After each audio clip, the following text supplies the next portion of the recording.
कोई भी देश परफेक्ट नहीं होता, उसे बेहतर बनाना पड़ता है। कोई भी देश परफेक्ट नहीं होता, उसे परफेक्ट बनाना होता है। ये किसी फिल्म की चर्चित लाइनें हैं, लेकिन इस समय भारत के ऊपर बिल्कुल सटीक बैठती है। हमारा देश मोदी जी के आने के बाद एक बड़े बदलाव के दौर से गुजरा।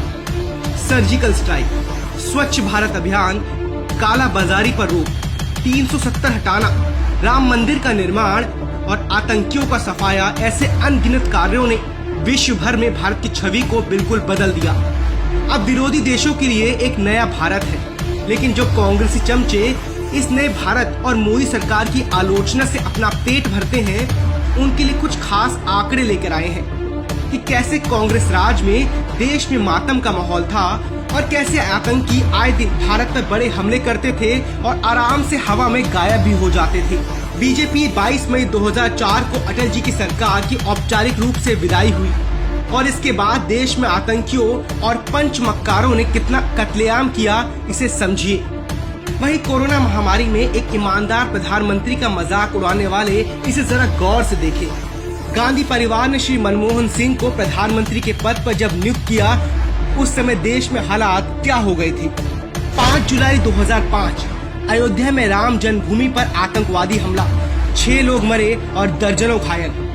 28 जुलाई 2005 जौनपुर में श्रमजीवी एक्सप्रेस ट्रेन में RDX द्वारा बम विस्फोट, 13 मरे 50 घायल। 29 अक्टूबर 2005 दीपावली के त्योहार के 2 दिन पहले दिल्ली के गोविंदपुरी की बस पहाड़गंज और सरोजनी नगर के भीड़भाड़ वाले इलाके में सीरियल ब्लास्ट, 70 लोगों की मौत, 250 से ज्यादा घायल। 7 मार्च 2006 हिंदुओं की श्रद्धा के केंद्र वाराणसी के संकट मोचन मंदिर भीड़भाड़ वाले इलाके में 3 बम ब्लास्ट, 28 श्रद्धालुओं की मौत। 11 जुलाई 2006 मुंबई में एक साथ माटुंगा रोड, महिम, बांद्रा, खार, जोगेश्वरी, भाईंदर, बोरीवली स्टेशनों के लोकल ट्रेन में सीरियल ब्लास्ट, 209 लोगों की मौत, 700 से ज्यादा घायल। फैसल शेख, आसिफ अंसारी, आसिफ खान, कमल अंसारी, एहताज सिद्दीकी और नावेद खाट घटना के प्रमुख सूत्रधार थे। 8 सितंबर 2006 मालेगांव की मस्जिद में सीरियल ब्लास्ट, 37 मरे, 125 घायल। प्रतिबंधित आतंकवादी संगठन student Islamic movement of India का हाथ था। बाद में चार्जशीट बदलकर हिंदू आतंकवाद की ऐतिहासिक असफल थ्योरी बनाने की कोशिश हुई। 18 फरवरी 2007 समझौता एक्सप्रेस ब्लास्ट, 28 मरे, 50 घायल। सेना की इंटेलिजेंस ने इस्लामिक आतंकवादी संगठन लश्कर तैयबा का हाथ बताया। वहीं कांग्रेस ने हिंदू आतंकवाद बनाने के चक्कर में भारतीय सेना के कर्नल श्रीकांत पुरोहित को जेल में 7 वर्षों तक भयानक यातनाएं दी। 9 वर्ष बाद पुरोहित जेल से बाहर आए। 24 नवंबर 2007 उत्तर प्रदेश में लखनऊ, अयोध्या और बनारस के न्यायालयों में सीरियल ब्लास्ट, 16 लोग मरे और 79 लोग घायल। 1 जनवरी 2008 रामपुर उत्तर प्रदेश में CRPF कैंप पर हमला, 8 लोग मरे, 7 घायल, लश्कर तैयबा का हाथ। 25 जुलाई 2008 बेंगलुरु में 8 सीरियल ब्लास्ट, 2 लोगों की मौत और 20 घायल। 13 सितंबर 2008 दिल्ली के Gaffar market, Barakhamba road, GK1 central park में 31 मिनट के अंदर 5 बम धमाके हुए, 4 अन्य बम निष्क्रिय किए गए, 33 लोग मरे और 150 से ज्यादा घायल हुए। 13 फरवरी 2010 पुणे की जर्मन बेकरी में बम ब्लास्ट, 17 लोग मरे और 70 घायल। 13 जुलाई 2011 मुंबई के ओपरा हाउस, जवेरी बाजार और दादर एरिया में भीषण बम ब्लास्ट हुए, 26 लोग मरे, 130 लोग घायल। 7 सितंबर 2011 दिल्ली हाईकोर्ट में बम ब्लास्ट, 17 लोग मरे और 180 लोग घायल। 21 फरवरी 2013 हैदराबाद में 2 बम ब्लास्ट, 18 लोग मरे और 131 घायल।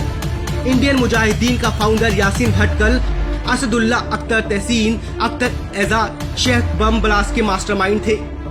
7 अप्रैल 2013 बेंगलोर में बम ब्लास्ट, 14 लोग गंभीर रूप से घायल।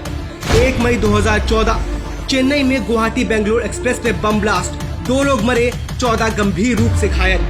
यहाँ एक बात और याद दिलाना जरूरी है कि जब बाटला हाउस एनकाउंटर हुआ और इंडियन मुजाहिदीन के आतंकवादी उसमें मारे गए थे, तो तत्कालीन कांग्रेस की मुखिया श्रीमती सोनिया गांधी उन आतंकवादियों की लाशों को देखकर फूट फूट कर रोई थी, जैसे कोई अपना चला गया हो। 2014 में मोदी के आने के बाद से दिल्ली की सड़कों, हैदराबाद, अहमदाबाद और अयोध्या के चौराहों पर, जयपुर और बनारसी गलियों में कोई बम ब्लास्ट नहीं हुआ।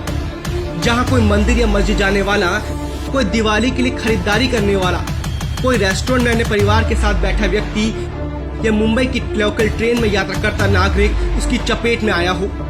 जानते हैं क्यों? क्योंकि इस देश में आम चुनाव द्वारा इलेक्टेड प्रधानमंत्री नरेंद्र मोदी का राज है, जबकि आज से पहले आतंकवादियों की लाश पर आंसू बहाने वालों द्वारा इलेक्टेड प्रधानमंत्री मनमोहन सिंह थे।